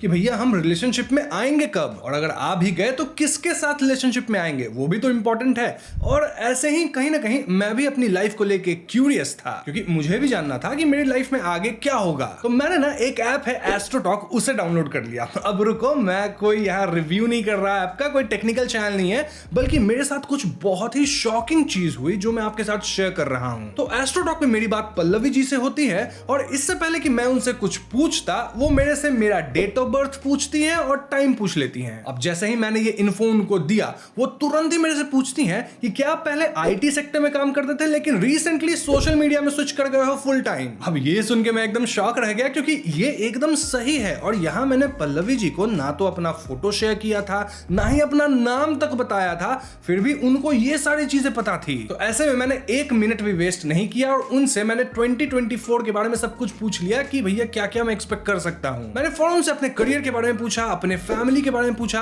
और अपने रिलेशनशिप को लेके भी मेरे पास एक पर्सनल क्वेश्चन थी जो कि मैंने उनसे पूछ लिया। अब यार डाउट्स और इशू तो हर किसी के लाइफ में आते ही हैं, चाहे वो रिलेशनशिप से रिलेटेड हो या फिर करियर से रिलेटेड। और अगर करियर ठीक भी चल रहा है तो मन में एक सवाल होता है कि मैं सेटल कब होऊंगा। तो इन्हीं सवालों को जानने के लिए आप एस्ट्रोटॉक का इस्तेमाल कर सकते हो। अच्छा रुको, मैं काम करता हूं, मैं एस्ट्रोटॉक का लिंक डिस्क्रिप्शन और पिन कमेंट दोनों में डाल देता हूं, वहां क्लिक करके एस्ट्रोटॉक को डाउनलोड करो और तब आपको पहली चैट फ्री में मिल जाएगी। Now coming back to video, party में हम सभी को साथ में फोटोज खिंचवाते भी देखते हैं, जहां हम क्लियरली बाम्बी और आकाश के बीच कनेक्शन देख पाते हैं। ठीक इसी पॉइंट पे वो बच्ची अपनी कैट को ढूंढते ढूंढते उस टेबल के पास पहुंच जाती है जहां उसे उस आदमी की बॉडी मिलती है। इसे देख वो जोर से चीखती है और यहां से सीन कट हो जाता है। अब अगले सीन में हम अगली सुबह का समय देखते हैं, जहां हम मिलते हैं फिल्म के मेन कैरेक्टर एसीपी भवानी और सब इंस्पेक्टर पदम कुमार से। टिपिकल थ्रिलर ड्रामा के भांति इन्हें रॉयल क्लब्स दिल्ली यानी कि RCD से एक कॉल आता है पता चलता है कि क्लब में एक डेड बॉडी मिली है और ऐसे में भवानी और पदम रॉयल क्लब दिल्ली यानी आरसीडी पहुंचते हैं। आरसीडी के प्रेसिडेंट मिस्टर भाटी इन दोनों को क्लब का बखान सुनाने लगते हैं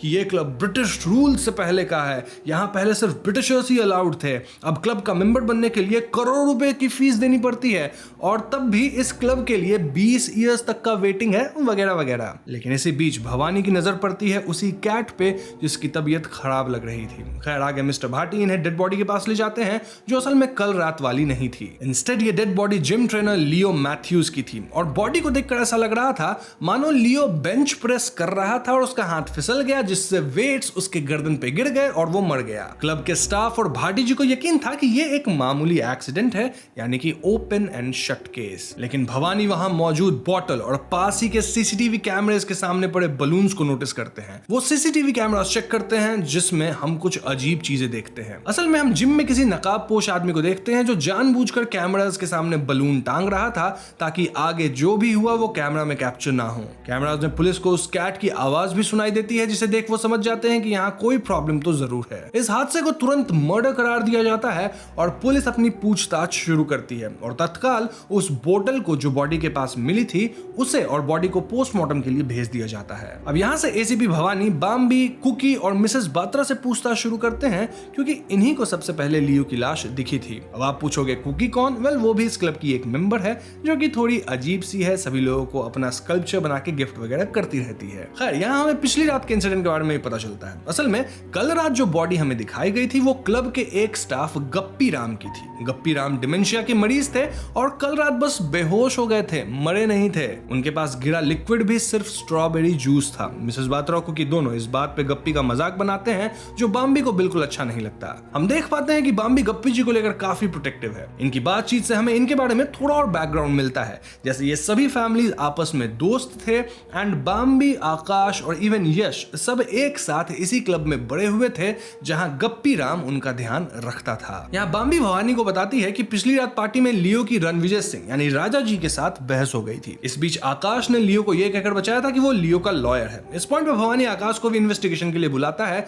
जबकि आकाश आज वापस कोलकाता जाने वाला था, लेकिन बाम्बी के कहने पे वो अपना जाना कैंसिल कर देता है। अब भवानी से बातचीत करते हुए आकाश बताता है कि कई साल पहले उसने एक छोटे से ड्रग केस में लियो की मदद की थी, लेकिन वो उसका ऐसे लॉयर नहीं है। वो तो सिर्फ लियो को राजा जी से बचाना चाहता था और ये जो अमीर लोग हैं ना वो सिर्फ दो चीजों से डरते हैं जो कि है टैक्सेस और लॉ सूट्स। अब इनिशियल पूछताछ से ये क्लियर था कि लियो का चक्कर क्लब के ऑलमोस्ट हर इलीट फीमेल मेंबर के साथ था। हाल ही में उसे एक्ट्रेस शहनाज के साथ कई बार देखा भी गया था। जांच के दौरान भवानी और पदम जिम के बाकी दो ट्रेनर्स तेजू और थिंगसुक से भी बात करते हैं। तेजू बताता है कि आज सुबह प्रोटीन शेक उसने ही बनाया था, लेकिन इस मर्डर के बारे में उसे कुछ भी नहीं मालूम। वहीं क्लब की दूसरी तरफ हम बाम्बी और आकाश को साथ में देखते हैं। ये दोनों किसी जमाने में चाइल्डहुड स्वीट हार्ट्स हुआ करते थे, बट देन कुछ साल पहले बाम्बी ने इस क्लब के एक अमीर आदमी अंशुल से शादी कर ली। लेकिन फिर 3 साल पहले अंशुल का एक एक्सीडेंट में देहांत हो गया, मैंने बताया था आपको ये पहले, और तब से बाम्बी अकेली पड़ गई। आज वो आकाश को इस बात के लिए कन्फ्रंट भी करती है कि उसने कभी उसका फोन नहीं उठाया ड्यूरिंग दिस 3 इयर्स। इनफैक्ट उसने 3 साल में उसका हाल चाल भी नहीं लिया, लेकिन आकाश इस बात को टाल देता है।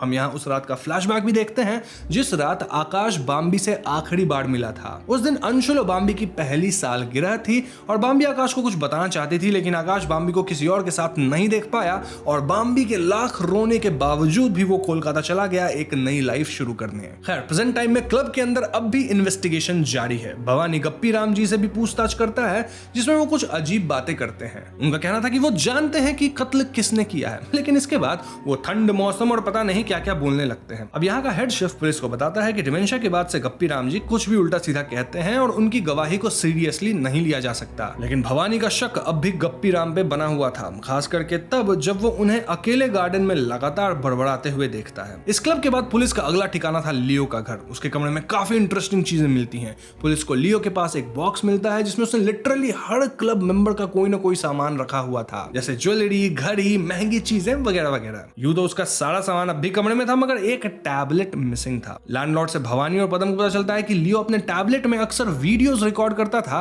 और उसे दिन भर देखता रहता था, लेकिन अब वो टैबलेट यहाँ नहीं था, विच मीन्स कि किसी ने उसे गायब जरूर किया है। इधर बैक इन आरसीडी हम बाम्बी और आकाश को बात करते देखते हैं, जहां बाम्बी रिवील करती है कि उसने पुलिस से एक बात छिपाई है, वो ये कि लियो उसे भी ब्लैकमेल कर रहा था। असल में बाम्बी एक क्लिप्टोमैनियक है। जिन्हें नहीं मालूम उन्हें बता दो कि क्लिप्टोमैनिया एक ऐसा डिसऑर्डर है जिसमें इंसान को चीजें चुराने की लत लग जाती है और बाम्बी को बचपन से ये बीमारी थी। तब उसका चुराया सामान अक्सर आकाश लोगों को लौटाने जाता था ताकि उसे सेफ रख सके। बीच में बाम्बी कहती है कि उसने ये आदत छोड़ दी थी मगर अंशुल के मरने के बाद उसकी ये आदत वापस लौट आई है। इनफैक्ट इस पल भी बाम्बी ने एसीपी भवानी का चश्मा चुराया था। बाम्बी आकाश को अपना फोन दिखाती है जिस पर लियो ने उसे बार बार ब्लैकमेल किया था और वो हमेशा एक गाना भेजता था। वो कहती है कि जब भी लियो ये गाना भेजता था तो समझो ये लियो की तरफ से इशारा था कि उसे और पैसे चाहिए। By the way this song was आवारा हूं बाय मुकेश जी। यहाँ आकाश बाम्बी को कन्विंस कर लेता है कि वो ये बात एसीपी के साथ शेयर करे। दोनों यही करते हैं और बाम्बी भवानी को अपना फोन और वो गाना वगैरह दिखाती है। बदले में एसीपी लियो का फोन चेक करवाते हैं जो अब भी पुलिस की हिरासत में था, मगर सरप्राइजिंगली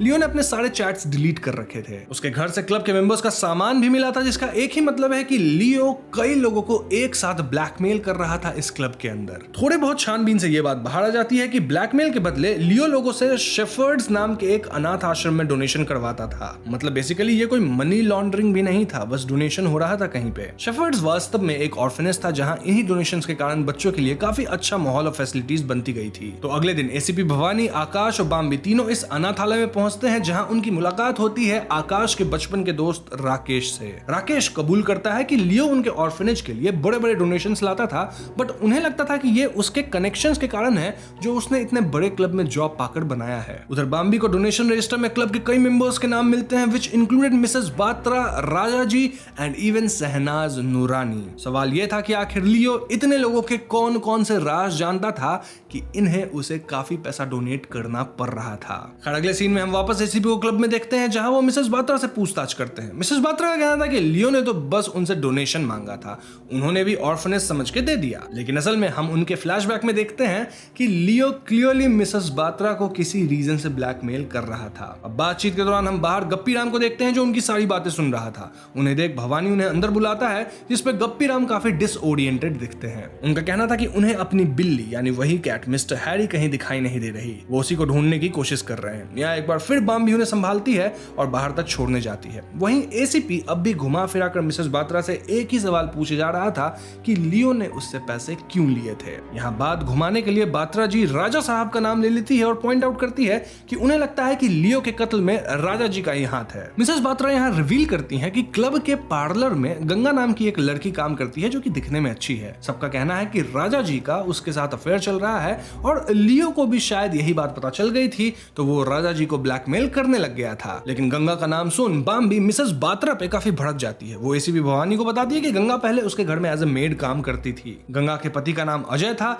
लेकिन अजय उस पे हाथ उठाता था और फिर एक दिन अजय कहीं लापता हो गया। बाद में बाम्बी ने ही उसे इस पार्लर में नौकरी दिलवाई ताकि वो अपना पालन पोषण कर पाए और उसका क्लब पॉलिटिक्स में कोई हाथ नहीं है। अब मिसेस बात्रा के रिवेलेशन के बाद हम अगले सीन में यहाँ राजा जी को देखते हैं। एसीपी उनसे भी वही सवाल करते हैं जो उन्होंने बात्रा जी से किया था। ऑर्फनेज का नाम सुनते ही उनके चेहरे का रंग उड़ जाता है। उन्हें भी पास्ट में लियो के हाथों ब्लैकमेल होना याद आता है जहां लियो बार बार राजा जी के दिवालिया होने यानी गरीब होने की बात कर रहा था। हम जान पाते हैं कि राजा जी को क्लब आने के लिए भी गाड़ी उधार में लेनी पड़ती है, लेकिन यहाँ वो सबको दिखाते हैं कि he is all royal and rich. Now coming to present राजा जी इनकार कर देते हैं कि वो कभी भी ब्लैकमेल हुआ है। वो तो उल्टा शहनाज पे इल्जाम लगाने लगता है क्योंकि उसका भी लियो के साथ अफेयर चल रहा था। एसीपी राजा जी से क्लब प्रेसिडेंट के इलेक्शन के बारे में पूछता है जिसपे वो बताते हैं कि शहनाज यहाँ सब कुछ बदलना चाहती है, इस क्लब का सालों का इतिहास खराब करना चाहती है। राजा जी को बीच में ही काटते हुए बाम्बी भवानी को बताती है कि असल में क्लब में एक खास किचन गार्डन है जो आज से 3 साल पहले जब मिसेस सिंह का निधन हुआ था तब राजा जी ने उनकी याद में बनवाया था। लेकिन शहनाज चाहती है कि वो इस गार्डन की जगह वॉशरूम्स बनाए, वो भी स्टाफ मेंबर्स के लिए, क्योंकि उनके लिए यहाँ प्रॉपर जगह तक नहीं है। इस बात पर एक बार फिर राजा जी भड़क जाते हैं लेकिन बाम्बी किसी तरह बात संभाल लेती है और वहां से निकल जाती है। फाइनली एसीपी एक्ट्रेस शहनाज के सेट पे पहुंचते हैं और उनसे भी ये सेम सवाल पूछा जाता है। यहाँ शहनाज के फ्लैशबैक में हम देख पाते हैं कि लियो उसे भी ब्लैकमेल कर रहा था। फिलहाल पुलिस को शहनाज बस इतना बताती है कि वो तो पिछले 20 साल से ऑर्फनेज शेफर्ड में डोनेशन देती आ रही है, वो लोग चाहे तो रजिस्टर चेक कर सकते हैं और लियो का इस डोनेशन से कोई लेना देना नहीं है। तो नेक्स्ट सीन में हम एसीपी को अपनी टीम के साथ फोरेंसिक ऑफिस में देखते हैं। लियो के पोस्टमार्टम रिजल्ट्स आ चुके थे और उसके बॉडी में पिंको नाम का एक खास ड्रग का ट्रेस पाया गया था। पिंको एक ऐसा ड्रग था जिससे आपका सेंट्रल नर्वस सिस्टम इनएक्टिव होने लगता है और शरीर के सारे अंग अकड़ने लगते हैं और आपका शरीर स्लो डाउन करने लगता है। मान के चलो आपका शरीर रबर जैसा बन जाएगा, ना आप कुछ उठा पाओगे ना कुछ कर पाओगे। लेकिन इस ड्रग से किसी की जान नहीं जाती, बट अनफॉर्चुनेटली लियो की गई बिकॉज उसने ड्रग लेने के बाद एक्सरसाइज शुरू कर दिया था। जिस वजह से बेंच वर्कआउट की वेट्स उस पर गिर गई और उसकी जान चली गई। इससे कुछ बातें क्लियर हो जाती है। पहली ये कि लियो के प्रोटीन शेक में कोई तो पिंक को मिला दिया था, और दूसरी बात यह है कि कातिल को लियो के वर्कआउट शेड्यूल के बारे में सब कुछ पता था, क्योंकि देखा जाए तो अगर उस सुबह लियो अपर बॉडी एक्सरसाइज नहीं कर रहा होता तो मरता भी नहीं, लेग डे होता तो फिर लेग में बस इंजरी आती। तो हाँ, सब कुछ काफी प्लान था, बट सरप्राइजिंगली वो ब्लू बॉटल जो पुलिस को डेड बॉडी के पास मिली थी उसमें पिंकू का कोई अंश मौजूद नहीं था। मतलब किसी ने कत्ल के बाद उस बॉटल को रिप्लेस कर दिया। कहानी की दूसरी तरफ हम बाम्बी और आकाश को देखते हैं जो इसी ड्रग पिंकू के बारे में बात कर रहे थे। पता लगाने के लिए ये लोग एक खास बार में पहुंचते हैं जहां इन्हें मालूम होता है कि कुछ टाइम पहले तक रॉयल क्लब दिल्ली में पिंकू का डिस्ट्रीब्यूशन करने वाला बंदा और कोई नहीं बल्कि गंगा का पति अजय था। उसके गायब होने के बाद से वहां पिंकू पहुंचाने वाला कोई नहीं रहा। इस डिस्कशन के दौरान हम बाम्बी को देखते हैं जो बारटेंडर के पास से पिंकू चुरा लेती है। वो आकाश को कन्विंस कर लेती है कि उन्हें भी ये ड्रग ट्राई करना चाहिए ताकि पता चल सके कि इसका असर किस तरह का होता है। आकाश उसकी बात मान भी लेता है और हम दोनों को नशे की हालत में इधर उधर घूमते हुए देखते हैं। ठीक उसी समय बाम्बी की नजर पड़ती है यश पे, जो क्लब के बाहर कुछ दोस्तों के साथ ड्रग्स ले रहा था। अब ये बात तो सबको मालूम थी कि यश ड्रग्स की लत से पीछा छुड़ाने के लिए कई महीनों तक रिहैब में रहा था, विच मींस कि वो अब भी सबको धोखा दे रहा है। वो कोई भी ड्रग्स वग्स छोड़ा नहीं है। प्लस क्लब में भी यश का आना जाना है, तो कहीं यश ही तो कातिल नहीं। यही बात जानने के लिए बाम्बी और आकाश यश के पीछे से बात्रा हाउस में पहुंचते हैं। एक तरफ आकाश निगरानी देने लगता है, वहीं बाम्बी यश का कमरा चेक करती है। सचमुच ही उसके सामान में उसे पिंको के पैकेट्स और कुछ फोटोज भी मिलते हैं। ये तस्वीरें काफी अजीब थी, जिसमें यश ने बाम्बी के पिक्चर्स कलेक्ट कर रखे थे। इनमें से एक में तो खुद अजय भी मौजूद था। बाम्बी इन चीजों की फोटो खींचने लगती है, लेकिन इतने में यश भी वहां पहुंच जाता है। अब आकाश और बाम्बी किसी तरह उसे चकमा देके वहां से निकल जाते हैं, क्योंकि ऑफ कोर्स यश नशे की हालत में था। उधर देर रात क्लब में गप्पी राम अब भी कैट हैरी को ढूंढ रहा था। ढूंढते ढूंढते वो किचन में पहुंचता है, जहां वो हैरी को ओवन में जला हुआ पाता है। दरअसल वो ओवन में केक डालना भूल गया था, जिससे ओवन ओपन ही रह गया होगा और शायद कैट उसी में जा बैठी होगी, जिससे कैट की मृत्यु हो गई। ये देख गप्पी काफी दुखी होता है। खैर, अगले सीन में हम लियो के फ्यूनरल पे पहुंचते हैं और यहाँ पे सभी लोग मौजूद थे। हम बाम्बी को देखते हैं जो यश के घर पे मिली तस्वीरें आकाश को दिखाती है। अजय को इस फोटो में देख वो समझ जाते हैं कि यश को पिंको वही सप्लाई कर रहा होगा। फ्यूनरल में सहनाज भी आई हुई थी, जो for some reason ACP Bhavani से लियो के दोस्त राकेश के बारे में पूछती है। वो बताती है कि लियो उसके बारे में काफी बातें करता था, मगर भवानी का कहना था कि इस केस के ऊपर आने के बाद से राकेश भी लापता है। दूसरी तरफ इसी टाइम पे राकेश का फोन आकाश को आता है। वो और भवानी उसी समय उसे लेने निकल जाते हैं और पाते हैं कि वो नशे की हालत में मारपीट कर रहा है। राकेश को यकीन था कि आरसीडी के अमीर लोगों ने मिलकर उसके दोस्त लियो को मार डाला है और वो हर हाल में बदला लेना चाहता था। अगले दिन हम वापस क्लब पहुंचते हैं, जहां फाइनली इलेक्शन का दिन आ चुका था। इस फंक्शन में मेंबर्स के अलावा पुलिस भी थी, ताकि कड़ी निगरानी रखी जा सके। यहाँ हम कुकी को नोटिस करते हैं, जो सारे मेंबर्स के लिए गिफ्ट्स लाई थी। ये थी उनके हाथ की बनी मूर्तियां, जो वो अक्सर क्लब के मेंबर्स को गिफ्ट करती थी। लेकिन इस सब के बीच एसीपी भवानी का ध्यान कहीं और था। उन्हें याद आता है कि पिछले दिन लियो के फ्यूनरल में एक ही बंदा नजर नहीं आया था, और वो था गप्पी राम। भवानी गप्पी राम से मिलने जाता है, जहां वो अब भी अपने गार्डन में ही थे। भवानी नोटिस करता है कि गप्पी काफी नर्वस दिख रहा था और सामने लगे बीट रूट के पौधों में हद से ज्यादा पानी डाले जा रहा था।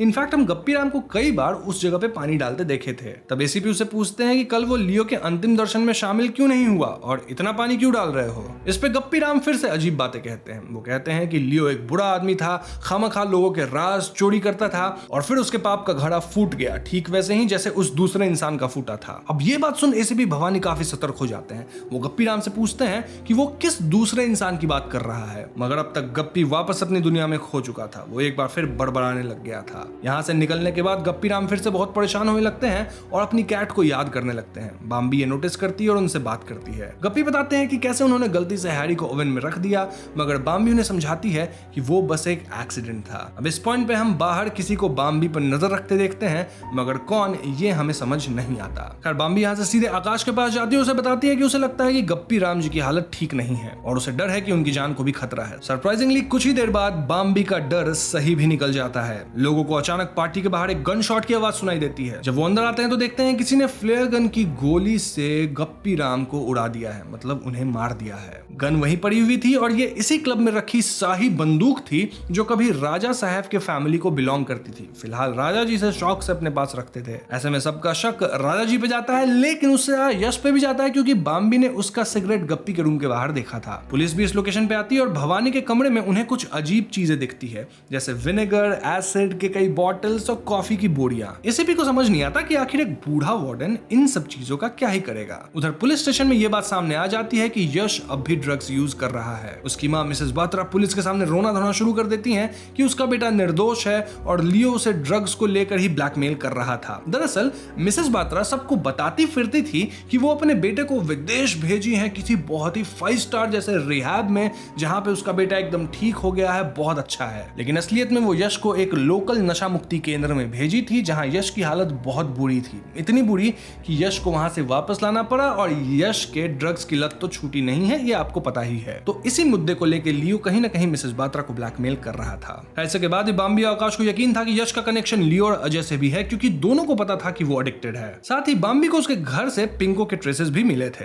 लेकिन इस पॉइंट पे आकाश की नजर पड़ती है पुलिस के एविडेंस बॉक्स पे। यहां उसे दिखती है बॉम्बे की ईयररिंग्स जो आकाश ने बॉम्बे को उसके 20th बर्थडे पे गिफ्ट किया था। भवानी की टीम को ये ईयररिंग्स भी लियो के घर से ही मिले थे। इस बात पे आकाश और बॉम्बे का झगड़ा हो जाता है। क्यों? क्योंकि बॉम्बे भी लियो के साथ सोई होगी और बदले में ये ईयररिंग्स उसे देने पड़े होंगे। ये जानकर पुलिस भी सतर्क हो जाती है, क्योंकि इसका मतलब ये था कि खुद बॉम्बे भी गुनहगार हो सकती है, यानी कि वो भी तो ब्लैकमेल हो रही थी ना। भवानी बॉम्बे से साफ साफ कह देता है कि वो उसकी किसी भी बात पे या फिर फोटोज पे यकीन नहीं करेगा जो कि वो यश के घर से लाई थी, क्योंकि वो अब खुद कॉम्प्रोमाइज हो चुकी है। जाते जाते भवानी से बॉम्बे से इतना पूछता है कि वो पहले ईयररिंग्स के बारे में सच क्यों नहीं बताई, जिसपे वो कहती है कि वो नहीं चाहती थी कि आकाश को कुछ भी पता चले। अब यहाँ से कहानी गंभीर मोड़ ले लेती है जब भवानी को एकदम से स्ट्राइक करता है कि इतने दिनों से जो वो गप्पी राम को बीट रूट के पौधों में हद से ज्यादा पानी डालते देख रहा था, वो गप्पी पानी नहीं डाल रहा था बल्कि एसिड, विनेगर या कॉफी ये सब मिला के डाल रहा था। जी हाँ, वही चीजें जो कि वो गप्पी के घर में भी देखा था। और इसका एक ही मतलब है कि पौधों के आसपास की जमीन में कुछ तो गड़ा हुआ है जिसे गप्पी गलाने की कोशिश कर रहा था। तो नेक्स्ट सीन में हम सभी को क्लब में देखते हैं जहां भवानी उस गार्डन को डिग करवाता है और वाकई अंदर से निकलती है एक लाश जो कि इतने समय के बाद कंकाल में तब्दील हो गई थी। सभी को लगता है कि ये लाश फॉर श्योर गंगा के पति अजय की होगी, जो कि कुछ साल पहले अचानक गायब हो गया था। लेकिन मैं आपको अभी बता दूं ऐसा नहीं है, बने रहो वीडियो में पता चलेगा। दूसरी तरफ हम गंगा को देखते हैं जिसे पुलिस ले जाती है। यहाँ हम बॉम्बे को नोटिस करते हैं जो पुलिस की नजरों से बचते हुए चुपके से क्लब के सीसीटीवी रूम में दाखिल होती है। हम उसे कोई पुराना फुटेज देखते हुए देखते हैं जिसमें राजा साहब दीपक को मार पीट रहे थे और इस फुटेज में हम गप्पी राम को भी देखते हैं और पीछे से आ रहा था आकाश जो कि काफी हड़बड़ी में लग रहा था। कोइंसिडेंशियली ये उसी रात का फुटेज था जिस दिन बॉम्बे के शादी की पहली सालगिरह थी और जिस दिन अंशुल उसका पति उस ट्रिप के लिए निकला था और उसी दिन इवेंचुअली उसका एक्सीडेंट हो गया था जिससे वो मारा गया। फिलहाल बॉम्बे इस फुटेज को डिलीट कर देती है और यहाँ से चुपचाप निकल जाती है। उधर फोरेंसिक टीम से लाश को पता चलता है कि ये जो कोई भी था उसे किसी ने उसके सर पे जोर से वार करके मारा है। उन्हें लाश के वुंड से कुछ छोटे छोटे टुकड़े भी मिलते हैं जो किसी ब्लू ग्लास के लग रहे थे। डॉक्टर्स को यकीन था कि ये टुकड़े उस मर्डर वेपन के रहे होंगे। अब अगले सीन में हम भवानी को राजा जी के घर पे देखते हैं जिनसे वो पूछताछ करने आए थे। लेकिन राजा साहब के घर पहुंचकर उन्हें मालूम होता है कि उनकी फाइनेंशियल स्थिति बहुत बुरी तरह से डूबी हुई है, मतलब जितना हम सोचे थे उससे भी खराब। राजा जी भवानी को बताता है कि वो तो बस एक छोटे से किराए के घर में रहता है, उसके पास कोई पैसे रुपए नहीं, लेकिन वो क्लब में अपनी शान कम नहीं करना चाहता। हर दिन 4 बजे उसे वो रॉयल्टी मिलती है उस क्लब के अंदर, इसलिए किसी तरह उधार लेके वो एक दोगली जिंदगी जी रहा है। यहाँ हमें यह भी पता चलता है कि राजा साहब को लियो उनकी सिर्फ माली हालत के लिए ही नहीं ब्लैकमेल कर रहा था। असल में राजा जी और जिम का वो दूसरा ट्रेनर थिंगसुक गे रिलेशनशिप में थे और ये राजा जी किसी भी हाल में दुनिया को बताना नहीं चाहते थे। प्रेजेंट टाइम में भवानी राजा साहब को अरेस्ट करता है क्योंकि अब शक की सुई उन पे चढ़ चुकी है। सबको राजा जी के बारे में पता भी चल जाता है और सब लोग उन पे हंस भी रहे थे और सभी को यकीन है कि अजय का मर्डर राजा साहब ने ही किया है। क्यों? क्योंकि एक तो सबकी नजर में था कि उनका अफेयर गंगा के साथ चल रहा है जो कि अब तो गलत प्रूव हो गया और दूसरा उनकी ही बीवी के मेमोरियल वाली जगह यानी उस किचन गार्डन में लाश मिली थी। तो ऐसे में राजा साहब के पास कोई चारा नहीं था और वो भवानी के साथ जाने को राजी हो जाते हैं। लेकिन यहाँ भवानी की नजर एक चीज पे पड़ती है।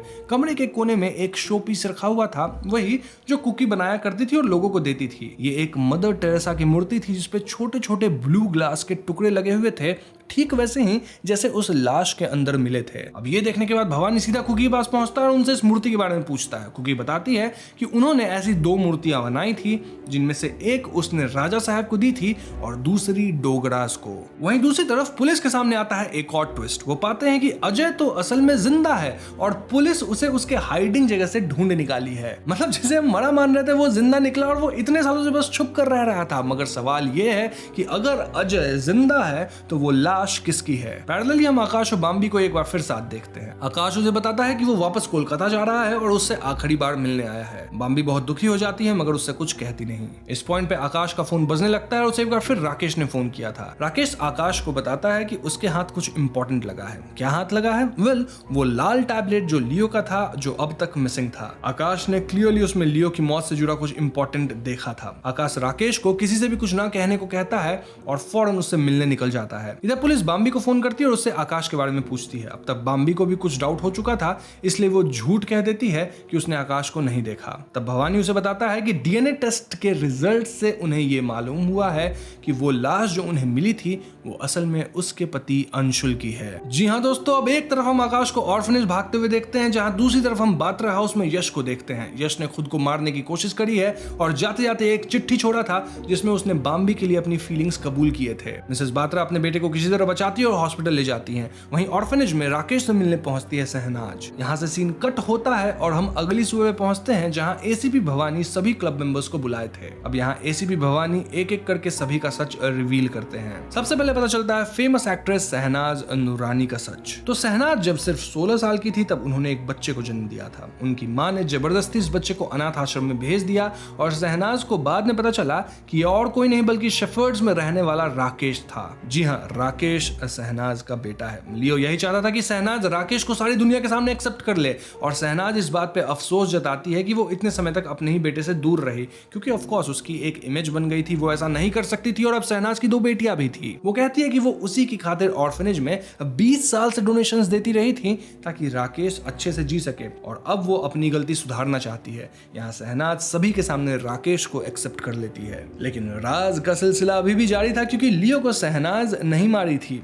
आगे ऐसे भी बताते हैं कि यश बचपन से ही बाम्बी को पसंद करता था, इसी कारण वो उसे स्टॉक करता और उसकी तस्वीरें निकाला करता था। उसके घर से ड्रग्स भी मिले थे विच कैन प्रूव कि उसी ने लियो को मारा हो। ऊपर से पिछली रात यश खुद को मारने का कोशिश भी किया और एक चिट्ठी में बाम्बी के लिए अपनी फीलिंग्स छोड़ दिया। तो क्या किलर वो है? ऐसे भी कहते हैं कि ऐसा बिल्कुल नहीं है क्योंकि किलर आकाश है। ऐसे भी बताते हैं कि 2020 में जिस दिन अंशुमन लापता हुआ, मतलब बेसिकली जिस दिन वो मारा गया था, उस दिन सीसीटीवी फुटेज में वो क्लियरली बैकग्राउंड में 12 बजे के करीब आकाश की गाड़ी देख पाए। अब उसके बाद का फुटेज डिलीट कर दिया गया है, लेकिन उन्हें यकीन है कि वो आकाश ही था जो अंशुमन से बदला लेने के इरादे से आया और उसे मार डाला। यही नहीं, वो मदर टेरेसा की स्टैचू भी कुकी ने उसकी फैमिली को ही गिफ्ट किया था, यानी डोगरास को, आकाश डोगरा, लेकिन अब वो उनके घर पर से गायब है, विच मीन्स कि मर्डर वेपन भी उसी का था। इस पर आकाश आर्ग्यू करता है कि उसने कोई कत्ल नहीं किया। हाँ, वो उस रात वापस लौटा था लेकिन बाम्बी से मिलने आया था और डोर नहीं खुला तो वो वापस चला गया। मगर अब इस बात को प्रूव करने के लिए उसके पास कोई सबूत नहीं था। मौजूदा सबूत उसके खिलाफ थे और इसे भी कहते हैं कि लियो का खून भी अंशुमन की भांति उसी ने किया होगा। ये कहकर पुलिस आकाश को गिरफ्तार करने लगती है, मगर शायद एसीपी अब भी किसी चीज का इंतजार कर रहे थे। वो इंस्पेक्टर पदम को इशारा करते हैं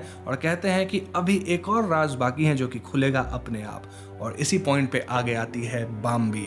जी हाँ दोस्तों, बाम्बी कहती है कि आकाश निर्दोष है क्योंकि जिसने मर्डर्स किए हैं वो और कोई नहीं बल्कि वो खुद है। यहाँ बाम्बी रिवील करती है कि आरडीसी यानी रॉयल दिल्ली क्लब उसके लिए सब कुछ था। इस क्लब के बाहर के लोग इस बात को नहीं समझेंगे क्योंकि उनकी दुनिया ही अलग है। वो बचपन से इस अमीरी और दौलत शोहरत का हिस्सा रही है और इससे दूर नहीं होना चाहती थी। वो प्यार तो आकाश से करती थी मगर उसे मालूम था कि आकाश कभी भी इस प्रिविलेज सोसाइटी का हिस्सा नहीं बन पाएगा। वो मिडिल क्लास फैमिली से है, इसलिए उसने अंशुल से शादी की। ऐसे में वो दोनों एक परफेक्ट कपल बनने की एक्टिंग करते रहेंगे। दोनों अमीर हैं, एकदम अच्छे दिखेंगे और बाम्बी को अपना ये क्लब भी नहीं छोड़ना पड़ेगा। फिर एक दिन बाम्बी को पता चलता है कि अंशुल उनकी झूठ मूठ की शादी से तंग आ चुका है। उसका अफेयर चल रहा था, वो भी गंगा के साथ। जी हाँ, जो उनके घर में मेड थी। ये वही रात थी जिस दिन अंशुल और बाम्बी की फर्स्ट एनिवर्सरी का सेलिब्रेशन भी था। बाम्बी अंशुल को कन्फ्रंट करती है सेइंग कि वो एक मेड के साथ मिलकर उसे धोखा कैसे दे सकता है। इस पे अंशुल कहता है कि वो गंगा से प्यार करता है। उसे मालूम है कि बाम्बी को बस क्लब में बने रहना है, लेकिन वो ऐसी झूठी जिंदगी नहीं जी सकता